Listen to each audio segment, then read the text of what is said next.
안녕하세요. 미국 이민 4년차 애아빠의 이중생활입니다.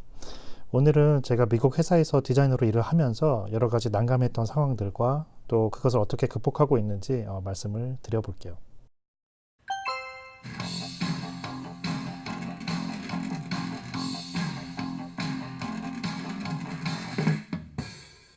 첫 번째 유형은 제가 미국 문화를 잘 몰라서 겪었던 여러 가지 상황들입니다. 동시에 저는 좀 소심한 성격이라 더욱 어려움을 겪는 일이 종종 있었습니다. 처음 회사에 갔을 때는 아침에 인사하거나 퇴근할 때 사람들에게 인사하는 법도 잘 몰라서 우물쭈물하곤 했었습니다.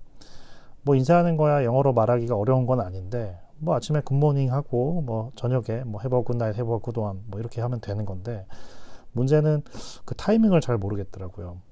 그러니까 한국에서는 퇴근할 때 뭐 안녕히 계세요 하고 누구에게나 자리에 있는 사람에게 인사를 하잖아요. 때론 야 너 뭐 했다고 벌써 가 뭐 이런 식으로 때론 그 말이 진담일 때도 있지만 주로 농담으로 그렇게 인사를 하곤 했었습니다.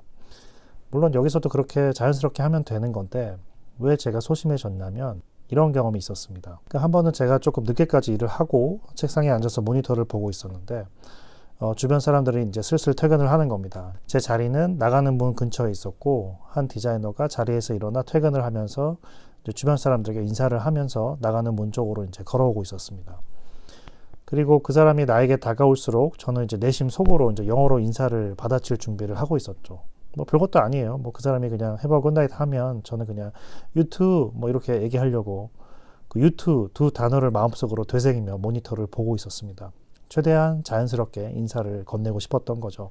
근데 그냥 아무 인사 없이 문으로 나가더라고요. 아니 다른 사람들한테는 인사했으면서 왜 나한테는 인사 안 하는 거지? 뭐 이런 생각이 들잖아요. 괜히 무시받는 것 같고 또 괜히 내가 오늘 저 사람한테 뭐 좀 잘못한 게 있었나? 뭐 이런 생각까지 하게 되고 마음이 이제 소심해지는 거죠. 지금이야 어떤 이유에서 인사를 안 하고 간 건지 잘 알고 있습니다. 알고 보니 상대방에 대한 배려였던 거죠. 그러니까 제가 컴퓨터 화면을 열심히 보면서 일을 하고 있으니까 그걸 방해하지 않으려고 인사를 하지 않고 간 거더라고요.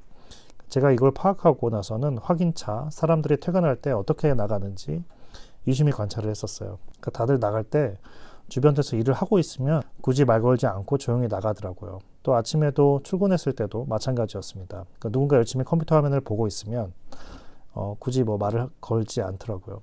그러니까 이런 사소한 것들이 처음에는 제가 잘 모르니까 괜히 혼자 소심해지고 생각이 많아지고 그랬었던 것 같습니다. 다음은 디자인 크리틱을 할 때입니다. 그러니까 디자이너들이 모여서 누군가 한 디자인에 대해서 다 같이 모여 서로 칭찬도 하고 비평도 하면서 그 더 나은 방향으로 디자인이 가도록 하는 그런 자리입니다.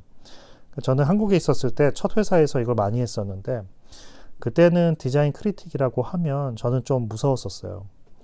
그때는 이제 신입이라 디자인에 대해 잘 알지도 못하고 제가 받았던 그때의 느낌은 이 디자인 크리틱을 하는 시간에는 서로의 그 디자인에 대해 단점을 찾아내려고 혈안이 되어 있었던 그런 느낌이었습니다.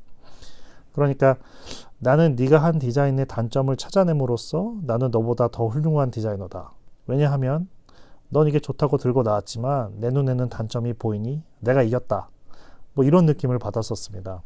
제가 좀 더 성숙했었더라면 그런 선배님들의 비평 속에서 내가 한 디자인을 더 발전시켰을 텐데 그저 욕으로만 들렸었던 기억이 있습니다. 그러니까 디자이너가 여러 프로젝트를 진행하면서 그렇게 몇 년이 흐르면 자연스럽게 디자인을 보는 안목이 높아집니다. 그러면 디자인 크리틱을 할 때 할 수 있는 얘기도 많아지죠.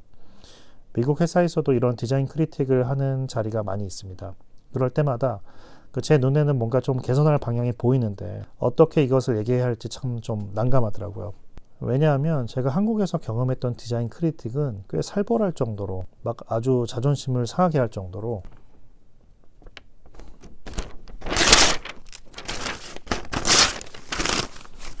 야 장난하냐? 이런 정도로 막 심하게 얘기하고 막 그럴 때가 있었거든요. 그런데 미국 회사에서 그렇게 하면 막 경찰 오고 잡혀갈 것 같아서 말을 잘 못하겠더라고요. 게다가 또 영어로 해야 되니까 적절한 단어를 떠올리느라 말할 타이밍을 놓치고 그러다 보면 거의 말없이 지나갈 때가 많았습니다. 뭐 한동안은 관찰 모드로 다른 사람은 어떻게 얘기하는 걸까 듣기 시작했습니다. 그러니까 그전에는 내 말 하려고 막 타이밍 찾고 머릿속으로 영작하고 있고 막 그러느라고 다른 사람들의 말을 들을 겨를이 없었습니다. 그래서 때로는 다른 사람이 이미 했던 말이었는데 제가 못 모르고 또 얘기해서 분위기가 이상해질 때도 있었고요. 그래서 뭐 대략 제가 배운 건 그 칭찬과 단점 그리고 개선 방향까지 골고루 고민해서 말을 해주더라고요. 가장 이상적인 방향이라 생각이 되어서 저도 그렇게 하려고 노력은 하는데 뭐 그저 계속 노력 중입니다. 사실 난감했던 상황들은 대부분 영어를 잘 못 알아들어서 발생하는 경우가 많았습니다. 심지어 칭찬을 받을 때도 난처할 때가 있었어요. 한 번은 이제 제가 만든 디자인 시안이 잘 나와서 높으신 분들이 있는데 앞에서 칭찬을 받았었습니다.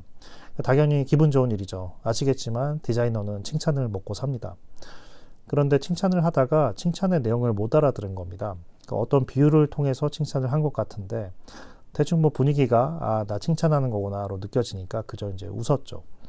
하지만 뭔가 꺼름직한 기분을 지울 수가 없었습니다. 내가 거기서 웃는 타이밍이 맞았나? 또 혹시 뭔가 받아쳐야 할 타이밍이었는데 그냥 웃고만 있었던 거 아닌가? 바보같이 보인 건 아닐까? 뭐 이런 생각이 나는 거죠. 집에 와서 오늘 분명 나는 일을 잘했고 칭찬받아서 아주 뿌듯한 하루로 남았어야 하는데 단지 그 칭찬의 내용이 구체적으로 뭔지 알아듣지 못해서 좋지 않았던 그 기분이 오늘 칭찬을 받아 좋아야 할 기분을 압도할 때가 있습니다. 하지만 이런 걸 뭐 어디서 하소연하겠어요. 제 소심한 성격을 탓할 뿐이죠. 뭐 영어로 인한 이런 에피소드는 사실 끝이 없습니다. 그러니까 저같이 영어를 배우면서 미국 회사에서 일을 하시는 분들이라면 아마 공감하시리라 믿습니다. 그러면 어떻게 극복했는가라고 물으신다면 사실 정확한 질문은 어떻게 극복하고 있는가라고 진행형으로 바꾸는 것이 맞을 것 같습니다. 문화적인 차이로 내가 어떻게 행동하는 것이 좋은 것인가 하는 부분은 시간이 지나면서 점점 익숙해졌습니다. 그러니까 이런 부분은 하루아침에 이룰 수 있는 것이 아니라서 오랜 시간 살며 경험하며 배워나가야 하는 부분인 것 같습니다. 그러니까 주변 인생 선배의 말을 들어보면 보통 미국 생활에서 10년 정도가 지나면 그래도 전반적인 제 주변에서 닥칠 수 있는 상황들에 대해서 적어도 한 가지씩은 적절한 예를 가지게 되어서 조금은 편안한 미국 생활을 지낼 수 있다고 합니다. 그때가 되면 한국에 돌아가는 것에 대해 오히려 고민이 더 많아진다고 하네요. 어디든 본인이 익숙해진 상황에서 벗어나는 것은 쉽지 않은 일이니까요.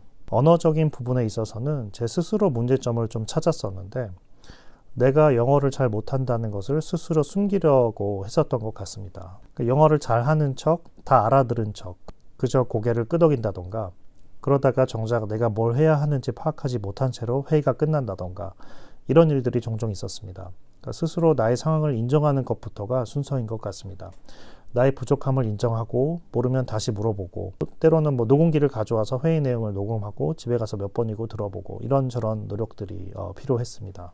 내가 상대방의 영어를 잘 못 알아들었을 때 다시 물어보는 것에는 사실 용기가 조금 필요합니다. 한 번 정도야 다시 물어볼 수 있지만 그 다음 또 못 알아들었을 때 또 다시 한번 물어보려고 할 때는 사실 용기가 필요하죠.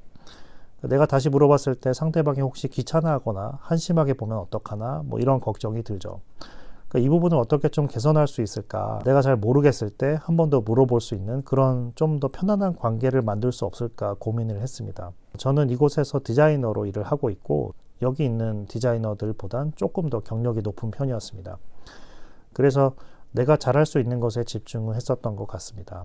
그러니까 디자인 시안을 잡을 때 좀 더 멋지고 좀 더 수준 높은 것들을 만들려고 노력했고 그렇게 시간이 지나면서 자연스레 주변에서도 나를 인정해 주었고 그러면서 내가 상대방에게 물어보며 그저 얻으려고만 하는 사람이 아닌 나 또한 그 사람에게 뭔가 줄 것이 있는 사람인 것을 인정받게 되었을 때 조금 더 편하게 모르는 것을 물어볼 수 있었습니다.